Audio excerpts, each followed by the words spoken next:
रामनवमी की आप सबको, देश को बहुत बहुत शुभकामनाएं। ये चुनाव विचारधारा का चुनाव है।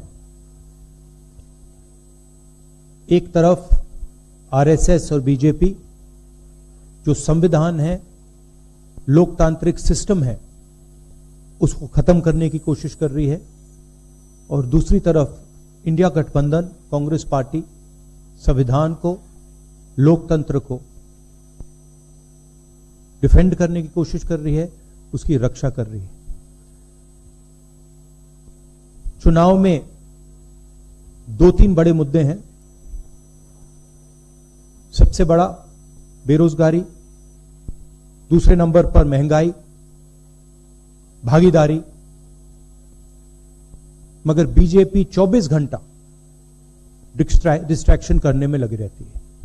कभी प्रधानमंत्री समुद्र के नीचे चले जाते हैं, कभी आसमान में सी प्लेन पे चले जाते हैं, मगर जो मुद्दे हैं उनके बारे में ना प्रधानमंत्री ना बीजेपी बात करती है।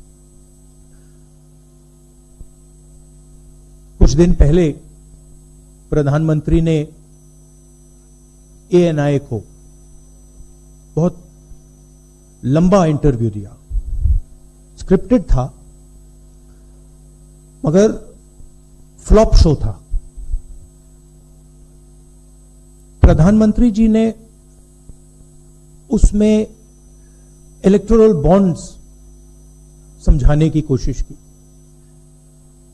प्रधानमंत्री जी कहते हैं कि इलेक्टोरल बॉन्ड्स का सिस्टम ट्रांसपेरेंसी के लिए लाया गया, राजनीति को साफ करने के लिए लाया गया।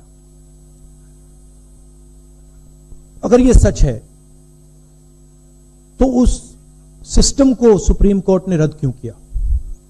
और दूसरी बात, अगर आप ट्रांसपेरेंसी लाना चाहते थे तो जिन लोगों ने आपको पैसा दिया, बीजेपी को पैसा दिया, हजारों करोड़ रुपए दिए, उनका नाम आपने क्यों छुपाया था?